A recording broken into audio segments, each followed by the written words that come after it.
Quero convidar você a abrir o de Filipenses, capítulo 2, versículo 5. Quero, com muito temor, com muita graça de Deus, pedir ao Senhor que possamos receber do Pai também hoje à noite e que possamos ser direcionados para tudo aquilo que Ele tem para a nossa vida. Mas eu gostaria de deixar 4 segredos nesse texto para o nosso coração, para a nossa vida espiritual, para a edificação da nossa fé. Eu creio que vai abençoar a sua vida. Eu gostaria de meditar com você sobre evidências de um avivamento pessoal. Jesus, como o maior avivalista, nos deixa 4 segredos aqui. Versículo de número 5 até o versículo de número 11, os 4 segredos estão no texto. E eu oro para que você seja abençoado hoje à noite e a palavra fale ao seu coração. Amém ou não amém? Você está aí?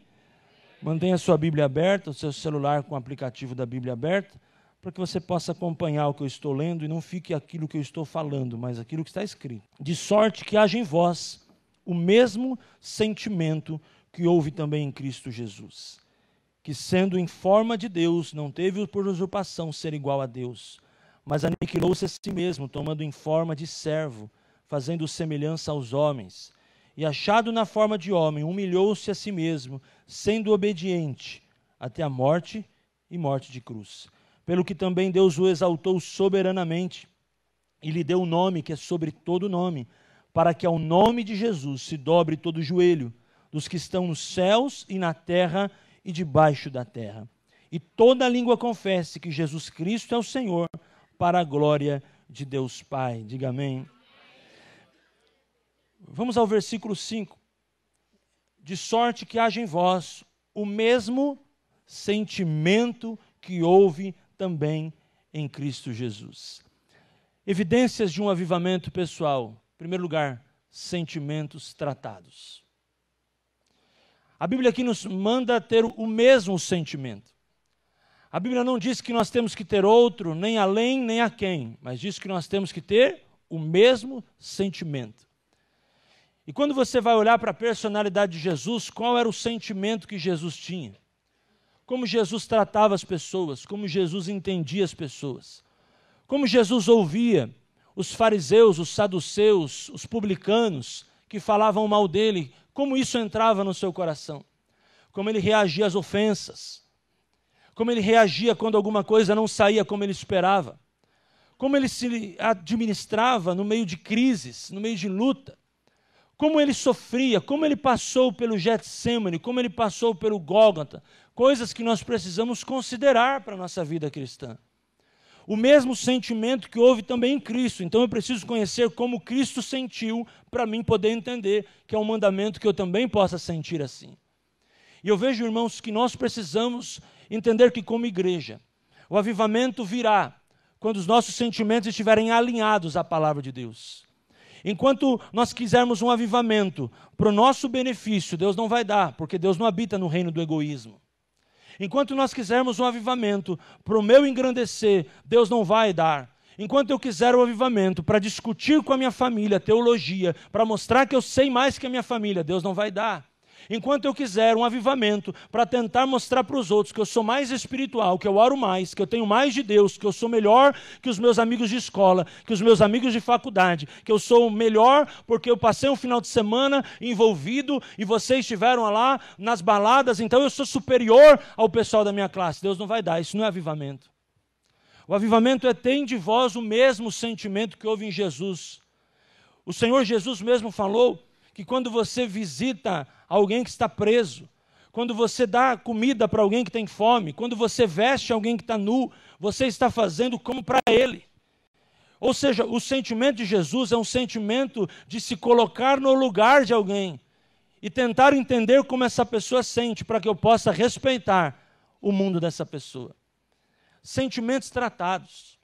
Nós precisamos, irmãos, ter sentimentos curados, restaurados. O que você sente? Como você reage ao que você sente? Talvez você pense em avivamento, mas ainda algumas coisas precisam ser tratadas no seu coração. Existem algumas coisas que ainda são bloqueios, fortalezas. Nós falamos disso, né, pastor Marcos, nas 7 semanas. Fortalezas na tua mente que impede você de viver um avivamento. Sentimentos tratados é uma das características de Jesus.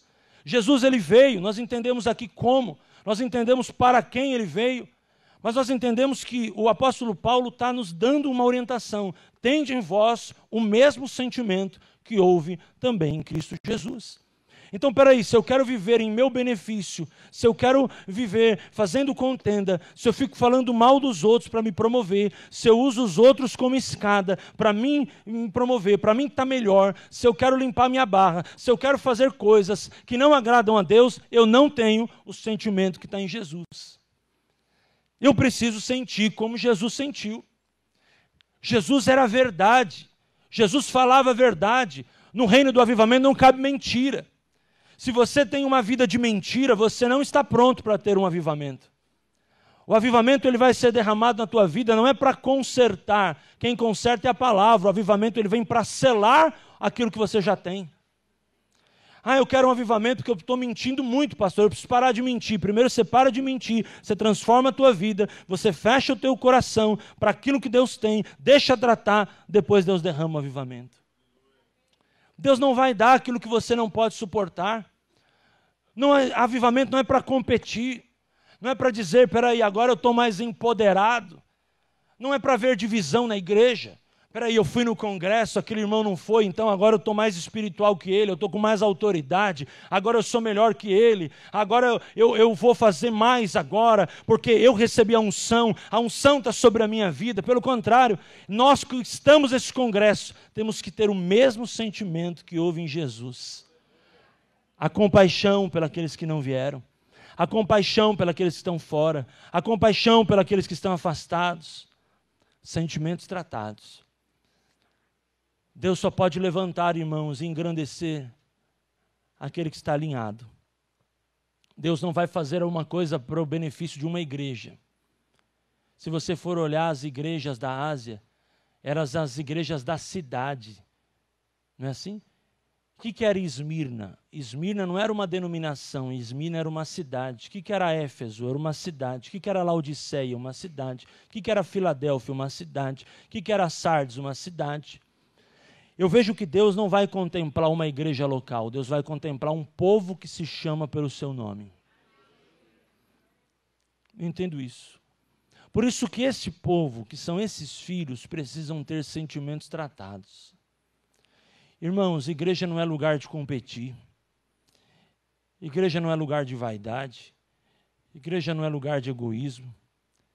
Igreja não é lugar de centralidade de poder.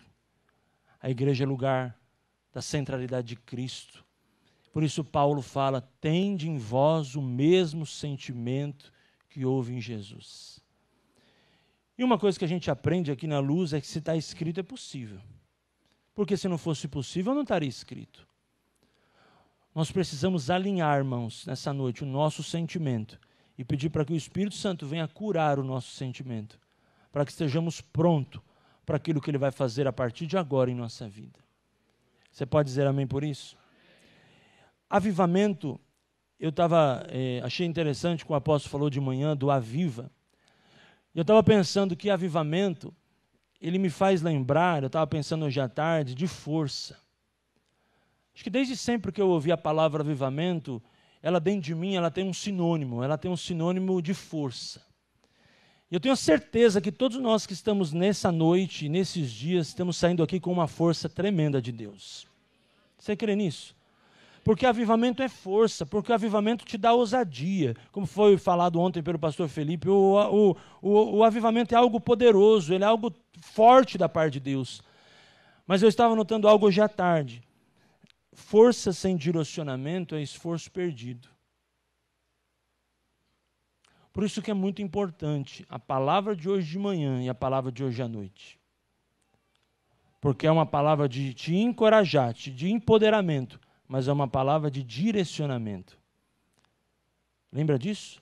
Que foi falado lá no início, avivamento e alinhamento. A força sem direção não funciona. Não funciona. Você pode ter na mão, meu irmão, uma Ferrari. Se ela não tiver direção, você vai capotar a Ferrari. Você vai se arrebentar. Porque a força é o que esse seminário, esse congresso está dando para você. Mas agora, essas palavras últimas são palavras pastorais, que está te direcionando. Peraí, tudo que você recebeu de força, de impartição, de poder, você saiu daqui queimando.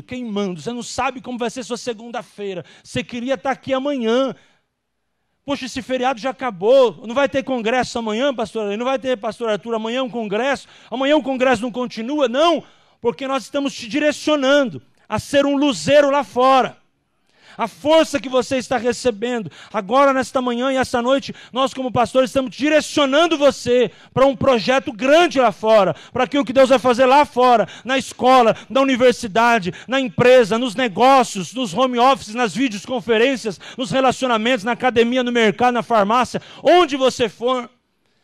Porque Deus nesses dias, até ontem à tarde, te deu até ontem à noite, muita força. Mas hoje, domingo, Deus está pegando a tua força e dizendo para onde você deve direcionar ela. É isso que Deus falou comigo hoje à tarde. Porque a palavra de manhã foi uma palavra de sabedoria. Olha, vou ler de novo o que o apóstolo falou. É hora de dar continuidade naquilo que Deus nos deu. Porque amanhã é amanhã, irmãos. E amanhã talvez você vai entrar, entre aspas, numa crise. Poxa vida, cara. Recebi tanto, mas estou voltando para o mesmo lugar, para a mesma escola, para os mesmos amigos, para a mesma faculdade, para o mesmo ambiente. Caramba, eu não queria essa segunda-feira, eu queria que esse feriado continuasse, porque o poder está muito forte. Mas agora é o momento, é o teu momento. Deus te trouxe aqui desde sexta-feira para te equipar. Agora, segunda-feira, Deus vai te enviar para aquilo que Deus vai fazer através da sua vida.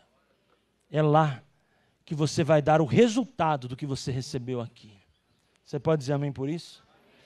Segundo ponto que Deus tem falado ao meu coração nesse texto, versículo 6. Que sendo em forma de Deus, não teve por usurpação ser igual a Deus. Vamos ler de novo? Que sendo em forma de, não teve por usurpação ser igual a Deus. Olha que interessante, isso é tremendo, hein? Versículo 7, mas aniquilou-se a si mesmo, tomando a forma de servo, fazendo semelhante aos homens. Segundo evidência de um avivamento pessoal, é a disposição em servir. Se você vive uma vida esperando ser servido, você não está pronto para um avivamento. Avivamento é lugar de servir, avivamento é o espírito de servir, é dar a vida. Jesus falou, eu não vim para ser servido, eu vim para servir e dar a minha vida em resgate de muitos. Jesus aqui está mostrando que ele veio para servir. E Jesus falou que aquele que quiser ser o maior no meu reino, seja aquele que vos sirva. Aquele que quiser chegar primeiro, seja então o último, porque os últimos serão os primeiros. Interessante isso, né? O espírito de servir. E eu estava notando algumas coisas. Onde há serviço, há milagres. Se você quer ter milagres na tua vida, se dispõe em servir. Se você quer ver bênção de Deus, se dispõe em servir. Se você quer ser abençoado, se dispõe em servir. Porque quando você serve, você tem uma patente real de um verdadeiro avivamento na tua vida. Você não está preocupado em se beneficiar, em se servir, mas em servir. O servir é uma das verdades de alguém que está avivado em Deus. Você pega o que foi falado ontem. Muito inteligente, muito interessante o que foi falado.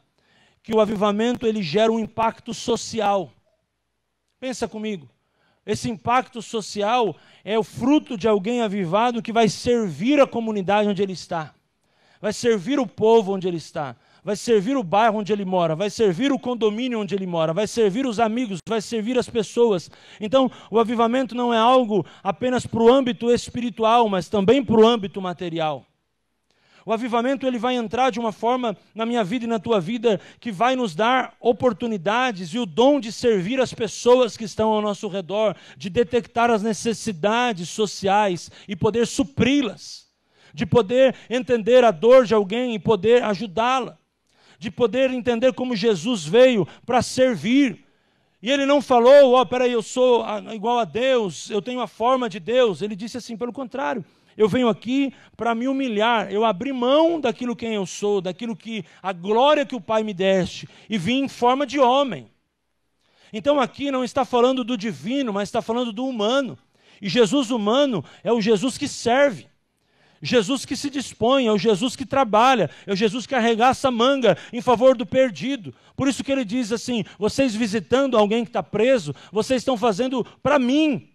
É como se eu tivesse preso. Se você pôr a roupa em alguém que está nu, é como se você estivesse pondo roupa em mim. Se você der comida para alguém que tem fome, você está fazendo para mim. Por quê? Porque a maior essência do Evangelho, irmão, é servir. Não é aquilo que eu faço para mim, mas aquilo que eu faço pelos outros.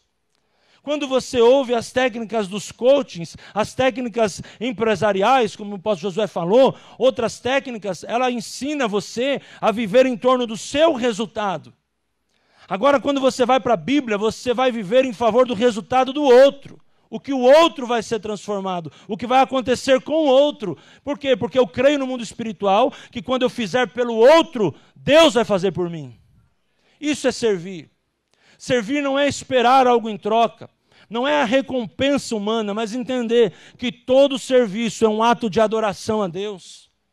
É entender que quando eu faço para o Senhor faz para mim e cuida de mim. Então, o espírito de servir tem que ser uma realidade dentro da nossa vida. Hoje a gente vê pessoas que querem ser servidas. Elas querem vir para Jesus como uma lista de mercado. Peraí, eu vou lá para a igreja. A igreja é um atacadista, eu vou com a lista. Peraí, irmãos, eu não devo ir para a igreja para receber, eu tenho que ir para a igreja para dar. Eu não tenho que ir na igreja para poder me beneficiar, mas para ver o que eu posso servir. O povo do livro de Atos nos ensina um verdadeiro avivamento, que foi o primeiro avivamento da primeira igreja, a igreja primitiva.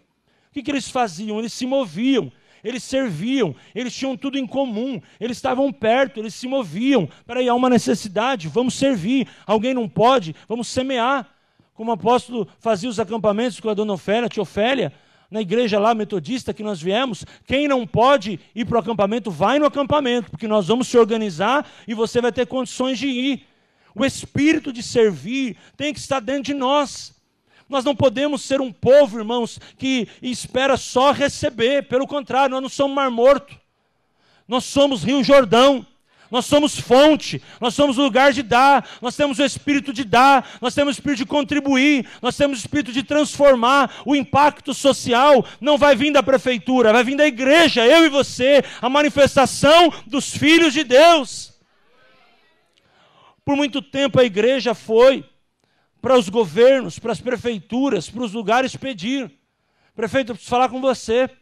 O senhor não pode me dar um milheiro de tijolo, tem um terreno na rua tal, você não pode me fazer uma concessão do terreno, você não pode dar a cadeira, você não pode dar a cadeira de roda, você não pode ajudar com a Kombi, você não pode ajudar com a van. A igreja, ela se tornou o pedinte, ela se tornou um perigo para o bairro, para a sociedade. Porque as pessoas iam começar uma igreja e falavam, meu Deus, nós estamos lascados, os caras vão pedir até arrancar o cabelo. Mas Deus está reformando a igreja dele. E está trazendo uma visão de avivamento, que a igreja não é feita para pedir, mas a igreja é feita para oferecer. E quando nós vamos diante das autoridades do governo, do mundo, as autoridades sociais, autoridades políticas, econômicas, nós vamos lá para orar, nós vamos lá para profetizar, nós vamos lá para oferecer o espaço da igreja. Como nós estamos fazendo aqui, irmãos, o Sebrae vai vir aqui dar cursos, veio ano passado, vai vir de novo. A igreja não é um lugar de receber, a igreja é um lugar de oferecer. Nós nascemos para oferecer um sacrifício espiritual a Deus, agradável através de Cristo Jesus. As dependências da igreja não é para o nosso benefício, é para o benefício da cidade. Nós temos uma clínica médica, nós temos a área social, nós temos alimentos, nós temos projetos missionários. Isso é a centralidade de Cristo, é o objetivo de servir. A igreja não é lugar onde eu vou para ganhar, mas é o lugar onde eu vou para oferecer. Deuteronômio 16:16, cada um contribua segundo o dom da sua mão. O que você está dando para a igreja? O que você está fazendo pela igreja? O que você está fazendo pelo bairro da igreja? Pela sociedade da igreja? O que você está fazendo para impactar socialmente o ambiente onde você mora, o condomínio onde você mora? Nós não podemos chegar diante de uma autoridade e dizer, peraí, nós estamos aqui para dizer que precisamos para a igreja cordas para o violão. Pelo contrário, nós temos que chegar na Fundação das Artes e dizer, a nossa igreja vai doar violão, porque nós cremos que as crianças vão estudar violão, e elas vão aprender com a música, e no altar de Deus elas vão crescer e vão tocar em nome de Jesus. É mudar o pensamento. Por isso que Jesus fala, vocês precisam ser como eu, com o mesmo sentimento. Quando eu ando por aí, quando eu participo de projetos, me envolvo com as coisas, o objetivo é servir. O objetivo não é chegar lá e falar, prefeito, olha, nós temos um grupo lá, vai ter uma eleição aí, vai lá ver o grupo, quem sabe a gente não faz um acordo e esse grupo vota em você e você nos beneficia com alguma coisa. Pelo contrário, nosso objetivo ao chegar no governo é ser sacerdote, é profetizar, é orar, é abençoar a cidade, é liberar uma palavra, é dar destino profético à cidade. A igreja nasceu para servir. E quando nós servimos, nós promovemos um impacto social. Por isso que eu penso e entendo, o avivamento não será de uma placa, o avivamento não será de um grupo, mas vai ser de filhos. Quem é filho de Deus vai se manifestar e Deus vai soprar um verdadeiro avivamento. O que nós fizemos é oferecer. Quando as autoridades da cidade encontram eu e o apóstolo, eles nos respeitam. Porque nós estamos aqui há mais de 30 anos. E em nenhum momento nós chegamos na prefeitura e falamos, prefeito, a igreja está passando aperto. Nos dá uma graninha aí para a gente fazer um puxadinho para as crianças. Essa igreja não tem R$1 investido nela, dinheiro de governo. Pelo contrário, quando eu vou em reuniões representar a igreja, tanto nas prefeituras ou na Assembleia Legislativa do Estado de São Paulo, ou representando em algum órgão federal, quando me dão a palavra, eu falo assim, a nossa igreja está à disposição a servir, as dependências da nossa igreja estão à disposição a servir, as salas de aula da nossa igreja estão à disposição a servir. Eu vou lá no Sebrae e falo, vocês querem fazer um curso lá? A nossa igreja tem as dependências para servir a sociedade, a comunidade. Você pode dizer amém por isso? Glória a Deus, aplauda Jesus. É Ele toda a honra e toda a glória. Porque onde tem serviço tem milagres, irmãos. Onde tem serviço tem provisão, onde tem serviço tem cuidado. Já me ofereceram propostas de abrir uma escola aqui na igreja. Queima meu coração por abrir uma escola com fundamento cristão. Mas eu digo para você uma coisa, com alguns tipos de parceria não dá. Com alguns tipos de sociedade não dá. Todas as vezes que a igreja se uniu com o Estado, quem perdeu foi a igreja, não foi o Estado. E nós temos que entender que alguns caminhos nós temos que trilhar, porque o Estado, ele tem o contato das pessoas, mas nós temos a ferramenta para trocar o coração das pessoas. Então eu preciso do Estado, porque o Estado vai comunicar à cidade que a igreja tem uma ferramenta, mas eu tenho a unção para tocar as pessoas que o Estado vai trazer. Ou algum órgão da cidade tem mais influência sobre as pessoas do que a própria prefeitura. Sim ou não? A prefeitura não tem um contato de todo mundo? Então, se eu quero fazer uma ação e eu conto com a ajuda da prefeitura, é uma coisa. Mas a partir do momento que eu me alianço com ela, eu não tenho só ajuda, agora eu tenho a influência. Então eu já não posso pensar no que eu quero, pensar no que a Bíblia diz. Eu tenho que pensar no que a lei diz, no que a prefeitura pode, no que o edital diz, no que as outras coisas começam a ditar as normas.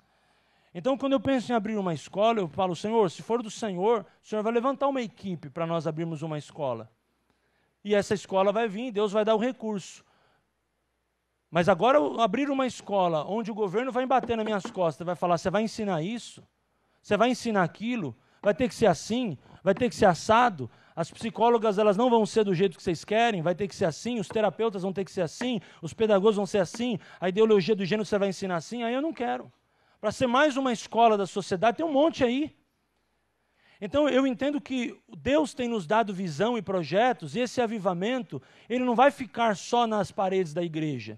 Eu creio que a partir de nós, irmãos, Deus vai dar instituições e ferramentas, organizações espirituais para nós coordenarmos. Nós somos levantados para mudar. Esses dias eu falei com um pastor que eu tenho um objetivo, e eu penso em futuramente abrir uma escola para começar a treinar desde os 8, 9 anos as crianças em princípios de finanças e em princípios de governo. Por quê? Porque, irmãos, hoje você ouve uma criança, ela fala, política é do diabo, tudo é do diabo, tudo é do diabo. Ser crente é ficar na igreja. É tudo beata de igreja, os crentes. Não, Deus está levantando pessoas para influenciar lá fora. Mas nós precisamos ter uma escola de governo para instruir como você equipar as pessoas para ser autoridade lá fora. Ou nós vamos deixar o STF na mão de ímpios, até quando? Que hora que a igreja vai começar a formar juízes, advogados, embargador, médico, pessoas que vão transformar a sociedade? Finanças, você pega muitas vezes, vai ensinar finanças, depois que o cara está com 50 anos de idade, desculpa com todo respeito, mas se você ensina desde a criança, ela começa a crescer com o princípio de mordomia cristã. Escola do futuro. Nós vamos fazer um trabalho com a família aqui na igreja muito forte, irmãos. A partir do segundo semestre, talvez. Mas eu vou dizer uma coisa para você. Se você precisa estar avivado para isso. A gente faz a escola de pais. Sabe quem vem? O pai da Alê, o pai da Isa e o pai do Luca. Eu, o Arthur e o Alê. Irmão, a escola de pais é para você, é para a igreja, é para equipar. Você tem que vir, tem que trazer o teu vizinho. Nós precisamos aprender, precisa ensinar, precisa transformar. Como nós vamos aprender? Faz uma escola de pais. Escola de pais, meu, nós estamos querendo te ajudar a lidar com teu filho. Sabia que o número de crianças autistas está crescendo? Sabia que o número de famílias de separação de casais está aumentando? Enfim, irmãos, o que a igreja está fazendo? A igreja ela tem que promover um impacto social, um impacto governamental, não só um impacto espiritual. E eu creio que este é o tempo da igreja, da família, do avivamento direcionado. E eu acho que desde sempre, gente, eu vou em congresso de avivamento. Acho que desde sempre eu me vejo envolvido em congresso de avivamento. Mas sabe qual que é o meu conflito? Até eu relutei um pouco em algumas coisas, até falei para a Débora, cheguei em casa, sabe o que nós vamos fazer mesmo? Porque eu penso, e depois do congresso? Cada um vai voltar para a sua casa, vai voltar para a sua rotina, vai voltar para a sua coisa, religiosidade, não vai mudar nada. Mas o Senhor falou, faz. Por quê, irmãos? Porque esse projeto, você faz parte do que eu estou falando tudo aqui. Eu não posso, a igreja não pode construir nada sozinho, nós precisamos construir junto. Nós precisamos trabalhar para transformar a sociedade junto. Você está aí, irmão? Você está aqui? Eu não quero ser um crente para esquentar o banco da igreja. Amém? Eu não quero ser um crente para ficar parado. Eu não quero ficar morno, eu não quero ser água parada. Eu quero ser alguém cheio do Espírito Santo para transformar minha sociedade, para transformar meu mundo, para abençoar pessoas, para animar. Eu estou animado com aquilo que Deus vai fazer a partir de agora. E eu conto com você, meu irmão. A igreja conta com você. Sobretudo, Deus conta com você. Vamos em frente, vamos para cima, vamos avançar, vamos conquistar. Deus nos deu 4.600 metros quadrados desse prédio. Para quê, irmão? Para a gente poder se reunir só de domingo? É o aluguel mais caro do mundo, é o aluguel da igreja. Sabe por quê? Porque a igreja muitas vezes não aproveita o espaço que tem. Meu irmão, o meu sonho do apóstolo é ver essa igreja aqui movimentada o tempo inteiro. Pessoas aqui sendo curadas, tocadas, gente da sociedade, famílias, médicos atendendo, clínicas, academia, tudo, meu irmão. Eu não quero ver nada pegando poeira. Se for para ficar pegando poeira, nós vamos para um prédio menor. Aí o aluguel vai ser justo. Paga o aluguel, mas também só usa de domingo, todo mundo religioso, esquentador de banco, tudo crente que só recebe, não muda ninguém, não abençoa ninguém, e nós vamos ficar tudo esperando o arrebatamento. Tudo esperando o arrebatamento. Daí todo domingo a gente chora, Jesus voltará, Jesus voltará. E aí segunda-feira nós vamos para a nossa vida, domingo a igreja abre, a gente mesmo limpa os banheiros, não precisa fazer nada. Ah, meu irmão, chega disso, meu. Eu estou com quase 40 anos, irmão, quase 40 anos, e eu quero ver um avivamento diferente. Estou afim de algo novo, estou afim de algo novo. Estou afim de ver Deus trazendo gente para essa igreja, gente trazendo criança, gente trazendo jovem. Eu quero ver o sábado jovem, quero ver algo acontecer glorioso nesse tempo. Pastor Carlito Paes diz assim, que a igreja pode ser o aluguel mais barato da cidade. E ele nos ensina nos livros dele, igrejas relevantes, igrejas, tem tanto livro bom, né? Igrejas que prevalecem. Ele nos ensina que a igreja é o aluguel mais barato da cidade. Aí você fala, pastor, por que a igreja é o aluguel mais barato da cidade com um prédio desse tamanho? Porque se a igreja tem uso, se tem gente, se tem propósito, o aluguel é barato. Sabe o que é caro? o aluguel da igreja que sobe domingo. Aí o aluguel é caro. Daí é melhor a gente procurar o proprietário e falar, não estou conseguindo pagar. Agora, se o aluguel da igreja que você frequenta, se você não é daqui, ou da nossa igreja aqui, ele é barato, é porque a igreja é relevante, o prédio é relevante, e Deus nos deu o prédio para cuidar de pessoas. Amém? Porque Deus não habita em prédio, irmão. Deus habita em pessoas. Então, por que Deus contempla tanto um prédio? Porque Ele crê naquilo que pode ser feito dentro desse ambiente que é sagrado e consagrado ao Senhor. Você está aqui? Diga amém. Diga comigo, eu quero servir. Eu quero servir. Terceira evidência de um avivamento pessoal. Versículo 8. E achando na forma de homem, humilhou-se a si mesmo, sendo obediente até a morte, e morte de cruz. Diga amém. Terceira evidência de um avivamento pessoal, humildade. Certa vez eu li um livro chamado O Poder da Humildade. O orgulho não tem poder nenhum, só se for para destruir. Quem tem o poder de construir é a humildade. O orgulho precede ruínas, Provérbios diz, mas a humildade precede a glória de Deus. Jesus, ele se humilhou. Jesus era humilde. E a humildade, irmãos, é uma patente de alguém que é avivado. Alguém que é avivado, ele é simples.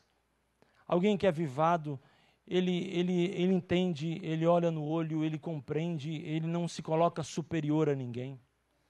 A palavra humildade, ela vem da palavra humus, que a tradução quer dizer a palavra argila, aquela palavra pó. O que o humilde entende? Que ele veio do pó e ao pó ele vai tornar. O humilde entende que ele não tem nada, que ele é um mordomo de Deus, e tudo que tem é para a glória e para a honra do nome do Senhor. Irmãos, confronta o orgulho que há em você. Você não pode ser orgulhoso. A palavra fala que Deus exalta os humildes, mas abate os soberbos. A soberba, ela não pode ser uma característica na tua vida se você quer um avivamento. Você não pode ser vaidoso, você não pode ser orgulhoso, você não pode ser, como diz o frique, mimimi, não pode, não cabe isso na tua espiritualidade, na tua vida. Pelo contrário, quanto mais você quer servir, mais você precisa ser humilde, mais você precisa se renegar, renunciar, abrir mão da sua vontade, tomar a sua cruz. O Evangelho é um Evangelho claro. É que a gente muitas vezes entende, mas não aplica. Esse é o problema dos crentes. Ele entende o Evangelho. Você conversa com os crentes, todo mundo conhece a Bíblia. Todo mundo conhece alguma coisa. Mas a palavra não é para ser entendida, mas é para ser aplicada. E aí, quando há aplicação, a vida é transformada. E a humildade, irmãos, é uma das coisas mais poderosas. E a humildade, ela vai provocar em você uma transformação tão gloriosa que Deus vai derramar a glória dele para a sua vida. Porque Ele sabe que você não divide a glória dele com ninguém. Então a humildade, quando ela vem, ela te habilita para abrir portas. E é uma frase muito conhecida, você quer conhecer alguém, dá o poder para a pessoa. E eu quero dizer para você que o poder pode chegar na tua vida se você estiver avivado, porque se você tem um avivamento, você tem humildade, você reconhece que a glória e o louvor somente é de Deus. Algumas evidências que talvez você precisa ser tratado é quando você quer que as coisas se centralizem em você. Quando você depende de elogios. Elogios é uma bênção, mas ele não pode ser motivo de dependência para ninguém. Quando você precisa daquele tapinha nas costas. Quando você depende daquilo. Pelo contrário, aquilo vai vir, aquilo pode acontecer, mas aquilo não pode ser um motivo, necessidade emocional para você. A humildade é muito fundamental para a vida de alguém cristão, alguém avivado, alguém que quer transformar, irmão. Se você não agir na humildade, como Deus vai fazer? Se você não tiver a questão da vaidade, soberba trabalhada, como você vai trabalhar como um corpo? A Bíblia fala que é um só Deus e Pai de todos, o qual age em todos e é por todos. Irmão, Deus não é mais em você, menos em mim, nem ao contrário. Deus é um só. É uma só fé, é um só batismo. Vamos ter batismo domingo, é um só batismo. Nós somos um corpo. Agora, se nós, como corpo, queremos ser a parte importante mais do corpo, nós não somos o corpo, porque o corpo não tem parte mais importante. O mais importante é o corpo. Vou repetir. O corpo não tem parte mais importante. O mais importante é o corpo. E se nós não conseguimos trabalhar como um corpo, nós estamos confusos. E se nós muitas vezes não conseguimos nos entender como corpo, está errado. Por quê? Porque o cabeça do corpo não é alguém, não é nós, o cabeça é Cristo.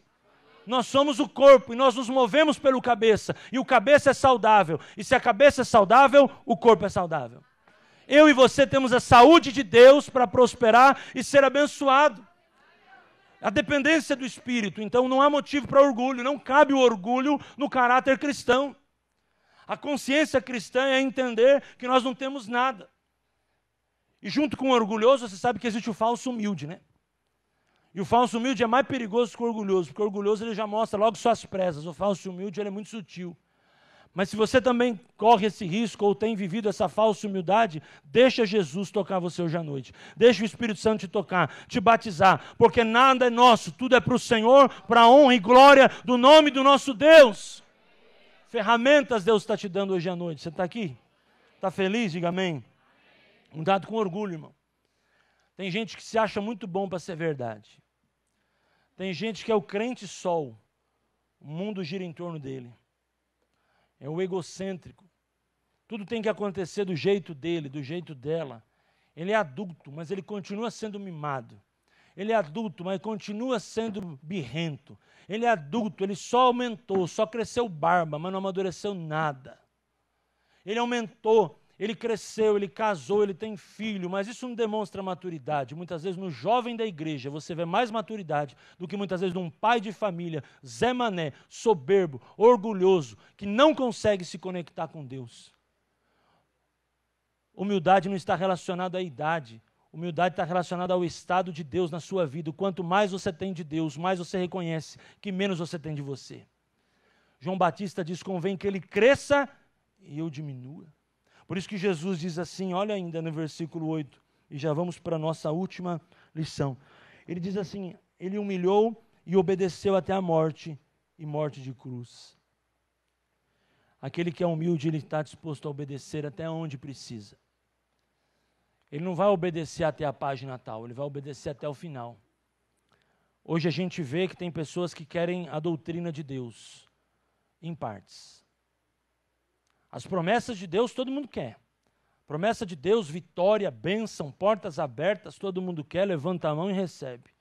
Mas na hora que fala, meu irmão, agora é hora de cumprir princípio, agora é hora de obedecer, agora é hora de ser fiel, agora é hora de devolver o dízimo, agora é hora disso. Ah, não, pastor, já não testifica. Então, peraí, humilde, irmão, você tem que ser humilde para tudo, para aceitar a promessa e para aceitar princípio. Reconhecer a tua necessidade de Deus. Jesus obedeceu até 2 estágios. E 2 estágios finais da vida de Jesus. Primeiro, Jesus obedeceu até o Getsêmani, a morte da alma. A pior morte, irmãos, é quando morre o nosso eu. É a pior morte, é a morte da alma. A morte da alma é terrível. Muito difícil a gente matar o nosso eu, isso é um processo, mas quem é avivado tem isso no seu coração. E Jesus, ele morreu também na Gólgota, morreu fisicamente, que é a morte de cruz. Então Jesus, ele foi até o último estágio da obediência. Hoje a gente vê uma igreja que ela quer obedecer em parte. A gente vê uma igreja que é fiel até o dia tal, até o ano tal, até o princípio tal, porque pessoas ainda não se conectaram à visão do Pai, à visão de Deus. Elas querem ir para a igreja e querem que a igreja gire em torno dela, ela não quer obedecer processo. Ela chega na igreja e ela pensa assim, que ela é Jesus, e a igreja tem que se adaptar a ela. Pelo contrário, a igreja, meu irmão, não é ela que tem que se adaptar a você que tem que se adaptar a ela. Porque a igreja já tem uma visão, a igreja já tem uma liderança, a igreja já tem um processo. Você que chega numa igreja, você precisa se adaptar àquilo que já existe naquela engrenagem. Isso é fundamental. O problema é que as pessoas chegam na igreja e falam, agora eu sou a traquinas mais recheada do pacote. Cheguei naquela igreja, vou mudar aquela igreja. Eu sou avivalista. Primeiro, Jesus é o avivalista, não é você. Desculpa te contar, desculpa ser franco, mas só Jesus vai fazer quando você estiver no time dele. Ele não pode fazer com você do outro lado. E aí a pessoa chega na igreja, ela quer entrar na igreja, quer participar de ministério, quer se envolver. Isso é legal.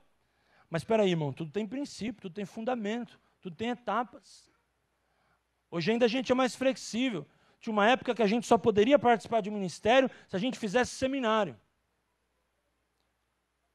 Aí o que acontecia? Quando o cara fazia seminário, então, o pessoal do seminário dava uma habilitação, uma comunicação para o líder daquele ministério. Ó, sabe aquele irmão que queria entrar no ministério? Agora ele pode, porque já fez seminário. Aí aquele irmão vinha e ficava no ministério muitos anos, porque ele cumpria pré-requisitos. Agora, quando você não tem pré-requisitos, o cara chegou e já se envolveu. Meu irmão, é muito perigoso. Porque o evangelho não é uma aventura, o evangelho é uma jornada. Pega essa.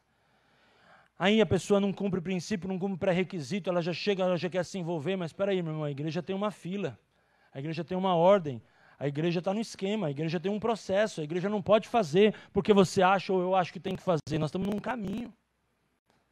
E nós estamos trabalhando com gente, com família, é um processo, tem que obedecer aos processos de Deus. E a questão da pessoa que não é humilde é que muitas vezes ela se rebela aos processos de Deus, ela quer apressar Deus, ela quer colocar o dedo na cara de Deus. Ó Deus, eu vim para aquela igreja, eu tenho aquela unção, eu tenho aquela autoridade, eu cheguei, Deus, eu preciso, Deus, mas espera aí, é Deus que tem que pôr o dedo na minha cara e na tua cara e dizer, filho, você tem que obedecer mais, você tem que submeter mais, você tem que se render mais, se você quer ser avivado, você tem que entender mais da minha palavra, você tem que buscar mais, você tem que vir mais, você tem que se encher mais. Agora a igreja ela não quer ser tratada. Eu estava falando com o apóstolo esses dias, quantos da igreja será que nós pastoreamos? E quantos da igreja nós pregamos? Não te falei numa segunda-feira dessas? Eu falei para ele, eu garanto para você que a maioria das pessoas da nossa igreja, nós somos pregadores para ela, não somos pastor. Nós somos pastor de alguns, nós somos pregador de todos. Por quê? Eu vou explicar melhor. Porque, meu irmão, o pastorado dessa igreja conhece a tua vida? Sabe os teus traumas? Sabe a tua dor? Sabe quais são os pecados? Sabe a tua luta? Sabe o teu coração? Você aceita discipulado? Você aceita ser confrontado? Você aceita mudar de vida? Você aceita ser ministrado? Se você não aceita e só é conectado aos cultos, você é alvo da nossa pregação, não do nosso pastoreio. Talvez eu seja o teu pregador de domingo, não seja o teu pastor. Mas, por exemplo, vou usar um exemplo aqui. Eu sou o pastor do seu Zé, porque eu conheço a vida dele. Dele eu sei que eu sou pastor. De outros também, lógico. Mas dele eu sei que eu sou pastor. Eu conheço a vida dele, conheço a história dele, conheço a família dele, conheço a vida dele. Ele abre o coração, ele busca conselho, ele busca ajuda, ele toma decisões em concordância, ele ora, ele primicia, ele honra, ele dizima. Ele tem um espírito de humildade. Agora outros irmãos, eles vêm na igreja e falam, Senhor pastor, amém, nomenclatura. Mas no fundo, será que eu sou seu pastor? Conheço a tua vida? Posso confrontar? Posso chamar teu cônjuge para uma conversa, para apertar, para ver se você é um homem de Deus mesmo, irmão? Se é uma mulher de Deus? Na hora que você passa o teu problema, para quem que você vai abrir o coração? Então, irmãos, o avivamento é para uma igreja que entende que precisa ser pastoreada. E aí? Agora você quer a bênção de Deus, mas você não quer os princípios de Deus, não quer estar debaixo de cobertura, não quer estar debaixo de liderança, não é dizimista e quer crescer nos processos de Deus, não funciona, irmão.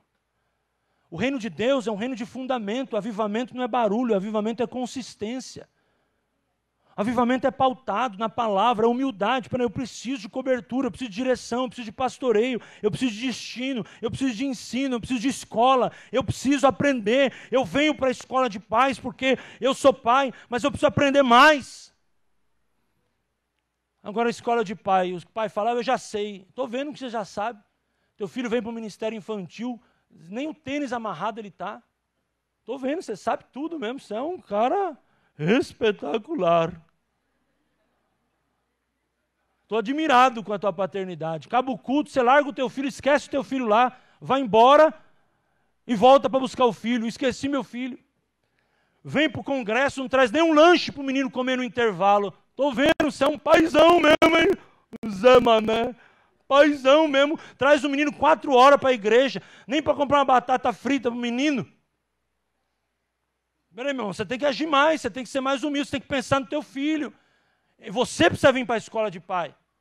Você precisa doutrinar teu filho, você precisa doutrinar tua casa, você precisa ser avivado, cheio do Espírito Santo, consciente. Isso é consciência cristã. Eu tenho que cuidar da minha vida, tenho que cuidar da minha família. Não traz um suco para o menino. Não doutrina o menino. Instrui a criança no caminho que deve andar. Isso é humildade. Por exemplo, eu não posso, a igreja tem pessoas que podem me ajudar para mim doutrinar a minha família. Tem ministro de casais, tem ministro de família, tem ministro de louvor, tem gente na área da música, tem gente na área dos jovens, na área da adolescência, tem terapeuta, tem ministrador, tem médico, tem dentista, tem pessoas que podem fazer o que eu não posso fazer para a minha família. Eu preciso ser humilde para reconhecer. Agora você chega, os pais de hoje sabem tudo, porque eles assistiram uma live lá, de 10 minutos, agora eles acham que eles são os melhores pais do mundo. Aí a mãe chega aqui e fala, eu estou com a unção de super nani. Chega lá no ministério infantil, que é da doutrina. Minha irmã, você vem aqui é para ser doutrinado, não é para doutrinar. Humildade, aprenda a receber, aprenda a valorizar o que você está recebendo. E eu termino falando do último ponto, mas eu queria que você pensasse nessa conversa que eu tive com o apóstolo. Você é uma ovelha dessa igreja? Ou você só ouve as pregações? Eu tenho certeza que se você ouve a pregação, você é muito abençoado e está cheio de fé, porque a fé vem pelo ouvir da palavra de Deus. Deus te abençoe. Mas se você for alvo da pregação e for ovelha, tua qualidade de vida espiritual vai ser bem melhor. Sabe que ovelha? É aquilo que eu falei. Vem e abre o coração. Há um pastor muito sábio na área de discipulado que ele diz assim, é melhor o crente confessar a tentação do que confessar pecado. Vou repetir. É melhor o crente confessar tentação do que confessar pecado. O jovem está para tentar. Aqui só tem adulto.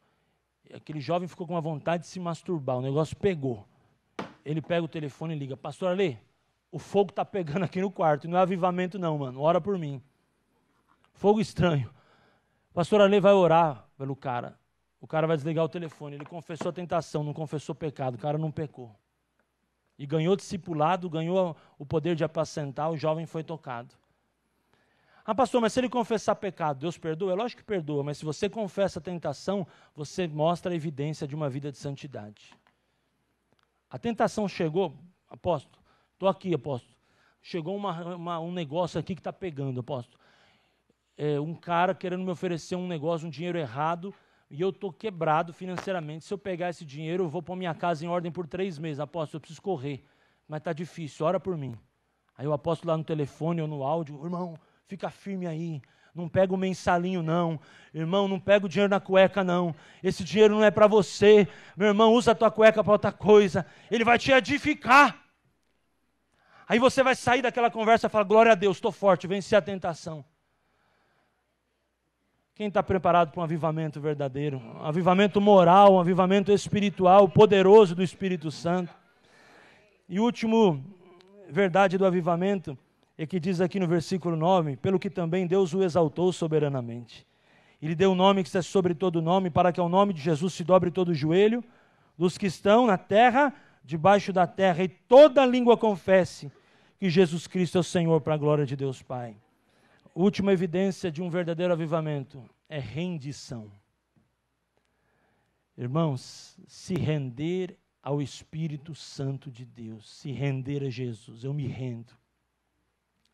Eu posso ser servo, eu posso ter sentimentos tratados, eu posso ser humilde, mas a glória é do Senhor. Eu me rendo, para que ao nome de Jesus todo joelho se dobre, para que ao nome de Jesus eu me rendo, uma vida de adoração.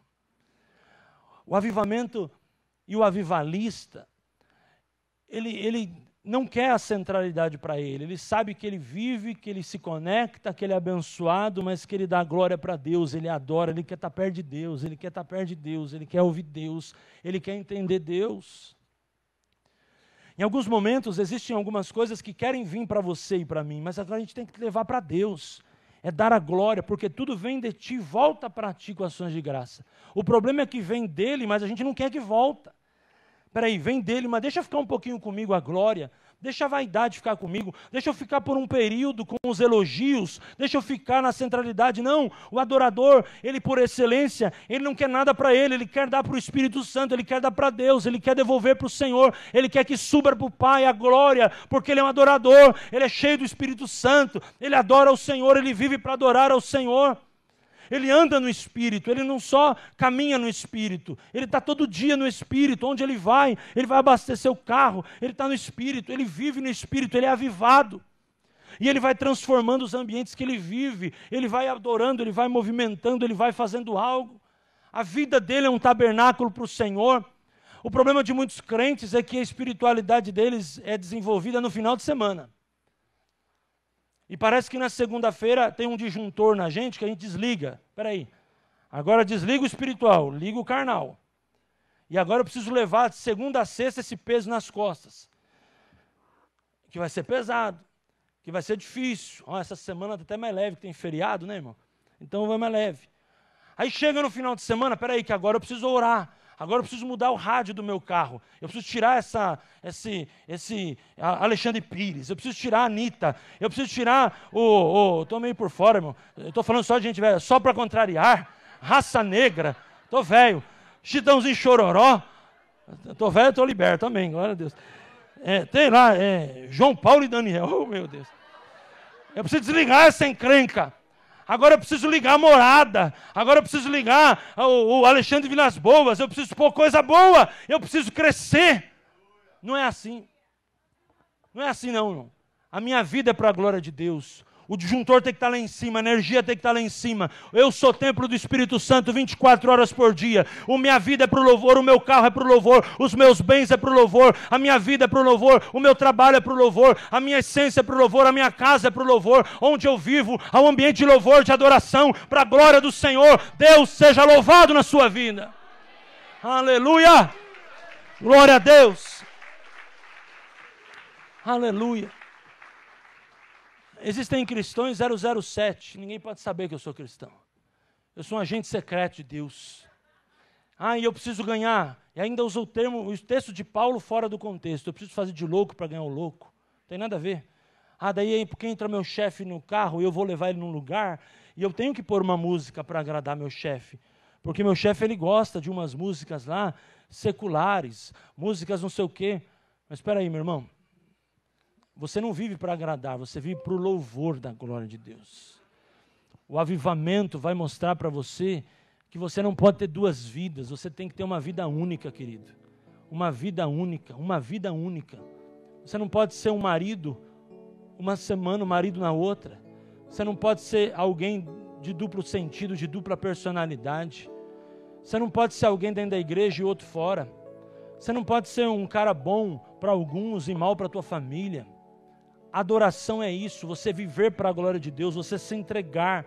A palavra integridade quer dizer por inteiro. Você tem que ser por inteiro no que você faz, querido. Você não pode ser meia boca como marido, meio crente, meio missionário, meio evangelista, meio mãe, meio pai. Tudo é meio. Porque hoje nós vivemos a era da ocupação, né? Hoje as pessoas são multitarefas. Hoje, antigamente, quando uma pessoa dizia assim, como meu pai dizia para nós quando eu era pequeno, eu tenho 2 empregos. Meu pai teve um tempo que teve 2 empregos. Eu falava, meu Deus, esse cara é fora do comum. 2 empregos. Ele trabalhava numa empresa, de final de semana ele trabalhava de corretor, ia para o interior vender terreno. Caramba, 2 empregos. Hoje em dia, meu irmão, tem gente que tem 4 empregos, isso é normal. Hoje em dia o cara presta serviço para uma empresa, serve para outra, o cara com esse negócio de PJ... O cara tem vários empregos, ele tem várias conexões. Dormia da meia-noite às 6 e olha lá. E o problema disso, não sou contra o movimento atual, mas o problema disso é que muitas vezes as pessoas estão assim, né, espiritualmente. Elas nunca são inteiras. Elas sempre se dão pela metade. Elas são casadas, mas elas não são felizes por ser casadas. Elas não se entregam para o casamento. Elas estão no ministério, mas elas não se entregam para o ministério. Então tudo que as pessoas fazem, elas colocam uma medida bem reduzida, bem mínima. Elas não colocam o coração, elas não entram por inteiro. Aqui em São Caetano, uma das fábricas que sustentou, hoje não mais, mas sustentou a economia dessa cidade foi a General Motors. E eu me lembro que todo mundo que morava em São Caetano, ou pelo menos todo menino, tinha o sonho de entrar na GM. Eu passei por essa fase. Tinha um amigo que o pai trabalhava na GM e tinha uma época que o meu sonho era trabalhar na GM. E quando você trabalhava na GM, você sabia que você ia entrar lá com 17 anos e ia sair só com 60 quando aposentasse, ia ter 2 carros da Chevrolet na garagem, ia ter uma casa própria. E muita gente trabalhou e trabalha na GM e teve essa vida aqui. E o cara vivia a GM, o cara era a GM. O cara tinha orgulho de trabalhar na GM. Hoje mudou. Mas o que eu vejo, irmãos? Será que você tem um orgulho assim de ser cristão? Será que você vai com Jesus até o final? Será que você vai terminar a tua vida crente, irmão? Ou será que daqui a alguns anos você vai para o esoterismo, para o espiritismo, vai virar ateu? Mas você está certo do que você quer? Você quer um avivamento de verdade na sua vida? Você quer um avivamento na sua vida? Você vai ficar até o fim com Jesus? Jesus pode te abençoar, pode abrir as tuas portas, pode fazer como Daniel, porque Daniel foi um avivalista na geração dele, e ele foi abençoado materialmente também. Jesus pode te abençoar materialmente? Muito. Você vai continuar sendo o mesmo? José foi um cara top, mas foi vendido como escravo. Jesus abençoou muito José. José pode ser você, eu posso ser um José, porque Jesus vai nos abençoar muito. Mas você vai continuar crente? Você vai continuar casado com essa mulher, hein? Ou com esse irmão, hein? Ou quando a vitória chegar, o êxito chegar, você vai se corromper, vai trocar de mulher, vai deixar de ser fiel a Deus? Ou quando você ficar rico, muito rico, e talvez Deus te dê a oportunidade de ser um membro mais rico dessa igreja, talvez você vai falar: pastor, não vou mais caber lá, porque eu sou muito rico. A realidade minha financeira é muito diferente dos irmãos que ali frequentam, eu vou embora. Eu quero mexer com você. Jesus pode contar com você para daqui 10 anos, daqui 20 anos? Porque avivamento não é para essa semana não, irmão. Avivamento é para a vida toda. Avivamento é para marcar uma geração. Geração é 40 anos. A geração que foi transformada pelos avivamentos, elas eram influenciadas pelo avivamento, nem sempre pelo avivalista, porque muitas vezes eles morriam no caminho. Mas os avivamentos, eles marcavam 40 anos de uma nação. Será que você vai continuar o mesmo? Será que você vai continuar com o mesmo sentimento que é em Jesus? Será que você vai continuar humilde? Será que você vai continuar servo? Será que você vai continuar um adorador? Pensa comigo. Só uma simulação. Se hoje Jesus abrir a porta para a tua vida e te abençoa financeiramente para pagar as contas de um ano, você vai continuar a mesma pessoa? Você vai vir quarta-feira no Crescendo na Palavra? Você vai vir domingo que vem? Você vai vir no Jovem sábado? Você vai continuar sendo temente a Deus? Ou você vai pegar tudo isso e vai dizer: peraí, agora é comigo? E você vai se perder com os ganhos da vida. Irmãos, Deus quer soprar para o Brasil um avivamento. Deus quer soprar sobre essa geração um avivamento. Mas a pergunta que eu te faço: você está preparado? Eu quero te direcionar, eu quero te encorajar a buscar, mas a não sair do propósito de Deus para a sua vida.